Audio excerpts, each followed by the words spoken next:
प्रिय दोस्तों नमस्कार, आप सभी लोगों का हमारे YouTube चैनल में बहुत बहुत स्वागत है।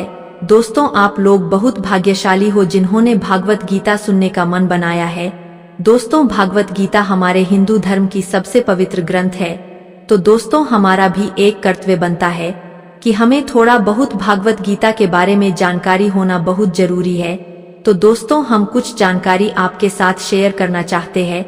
तो हमें पूरी उम्मीद है कि आप इस वीडियो को लास्ट तक जरूर देखेंगे, सुनने व समझने की कोशिश करेंगे। तो दोस्तों वीडियो को पूरा देखने से पहले एक बार कमेंट में जय श्री कृष्णा राधे राधे जरूर लिख दें और चैनल पर हमारे नए हैं तो चैनल को सब्सक्राइब कर दें। तो चलिए दोस्तों, कुरुक्षेत्र के मैदान में जब महाभारत का युद्ध शुरू होने वाला था उस समय अर्जुन का अंतर मन व्यथित था और वह अपने और पराये के बीच भेद नहीं समझ पा रहे थे और सामने खड़ी सेना के विरुद्ध शस्त्र उठाने से घबरा रहे थे। तब भगवान श्री कृष्ण ने अर्जुन की व्यथा को दूर करने के लिए गीता जैसा अनमोल ज्ञान तय हुआ था और उसी दौरान श्री कृष्ण ने बताया कि मृत्यु के बाद मनुष्य का क्या होता है, जिसका वर्णन गीता के अलग अलग दिशाओं में किया गया है।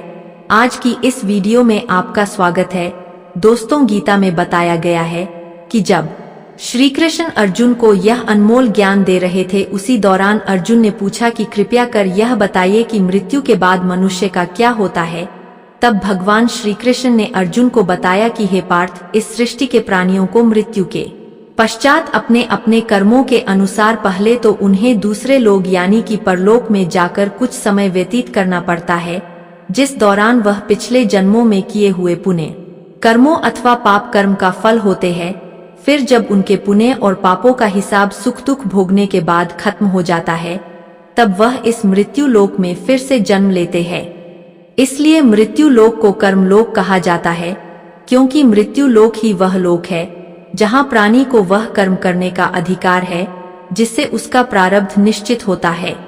कि यह सुनकर अर्जुन फिर पूछते हैं, हे वासुदेव, इस धरती को मृत्यु लोक क्यों कहा जाता है?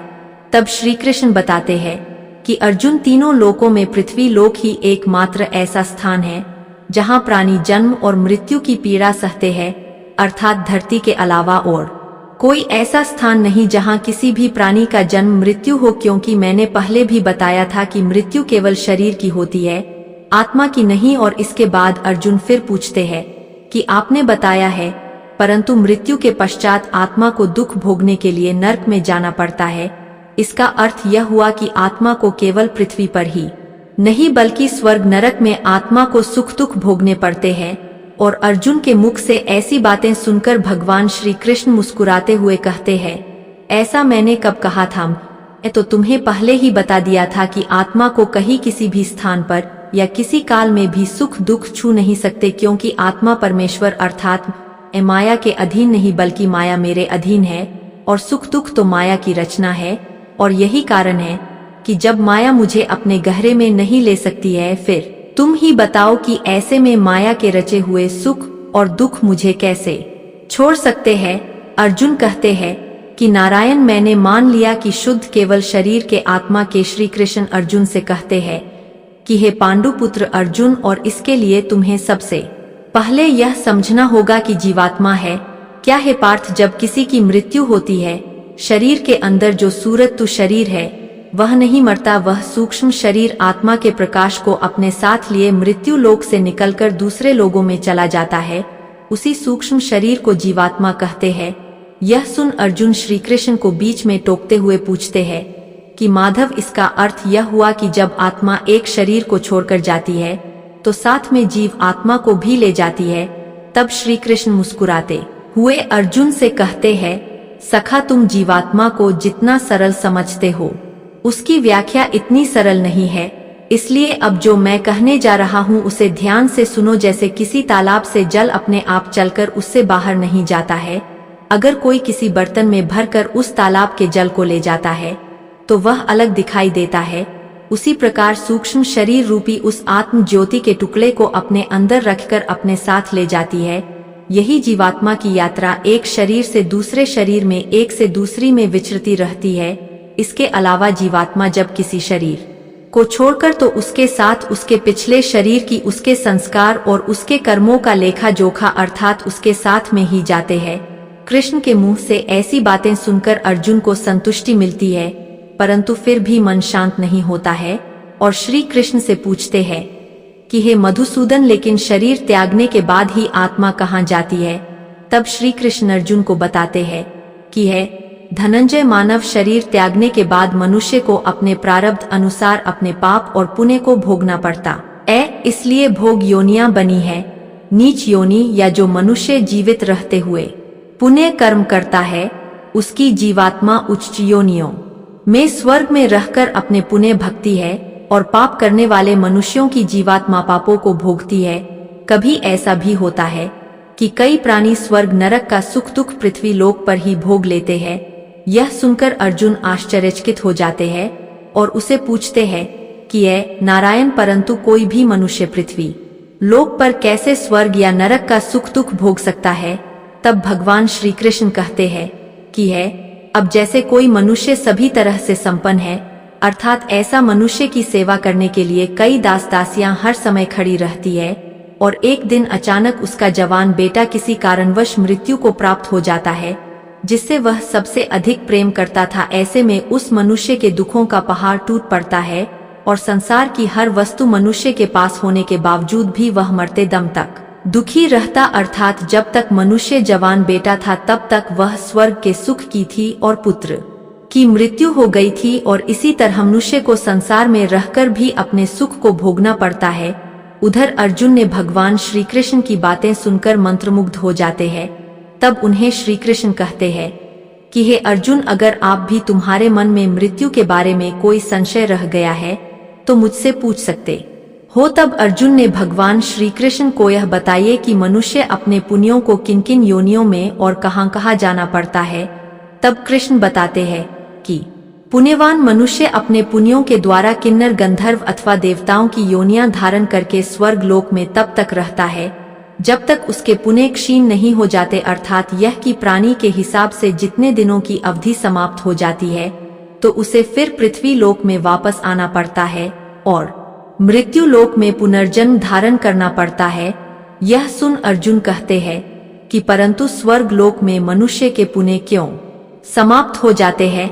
वहां तो जीवात्मा देव योनि में होती है और वहां सब अच्छे कर्म करता होगा, उसे अच्छे कर्मों का पुण्य प्राप्त होता होगा। का यह सुन श्री कृष्ण के चेहरे पर एक बार फिर मुस्कान आ जाती है और वह कहते हैं कि नहीं तात, ऊंच योनि में मनुष्य अच्छे कर्म करता है या नीच योनि में जाकर प्राणी जो क्रूर कर्म करता है, उन्हें उन कर्मों का कोई फल नहीं मिलता, क्योंकि वह सब भोग योनियां है। वह प्राणी केवल अपने अच्छे बुरे कर्मों का फल भोगता है। इनमें किए हुए कर्मों का पुण्य अथवा पाप उसे नहीं लगता, केवल मनुष्यों की योनि में ही किए हुए कर्मों का पाप या पुण्य होता है, क्योंकि यही एक कर्म योनि है। यह सुनकर अर्जुन विस्मित हो जाते हैं और भगवान श्री कृष्ण से पूछते हैं कि हे माधव, क्या आप यह कहना चाह रहे हैं कि यदि कोई पशु किसी की हत्या कर देता है तो उसे कोई पापी नहीं लगता, और यदि मनुष्य किसी की हत्या कर दे तो उसे पाप का दंड भोगना और मृत्यु लोक में पुनर्जन्म धारण करना पड़ता है? यह सुन अर्जुन कहते हैं कि परंतु स्वर्ग लोक में मनुष्य के पुण्य क्यों समाप्त हो जाते हैं? वहां तो जीवात्मा देव योनि में होती है और वहां सब अच्छे कर्म करता होगा, उसे अच्छे कर्मों का पुण्य प्राप्त होता होगा। का यह सुन श्री कृष्ण के चेहरे पर एक बार फिर मुस्कान आ जाती है और वह कहते हैं कि नहीं तात, ऊंच योनि में मनुष्य अच्छे कर्म करता है या नीच योनि में जाकर प्राणी जो क्रूर कर्म करता है, उन्हें उन कर्मों का कोई फल नहीं मिलता, क्योंकि वह सब भोग योनियां है। वह प्राणी केवल अपने अच्छे बुरे कर्मों का फल भोगता है। इनमें किए हुए कर्मों का पुण्य अथवा पाप उसे नहीं लगता, केवल मनुष्यों की योनि में ही किए हुए कर्मों का पाप या पुण्य होता है, क्योंकि यही एक कर्म योनि है।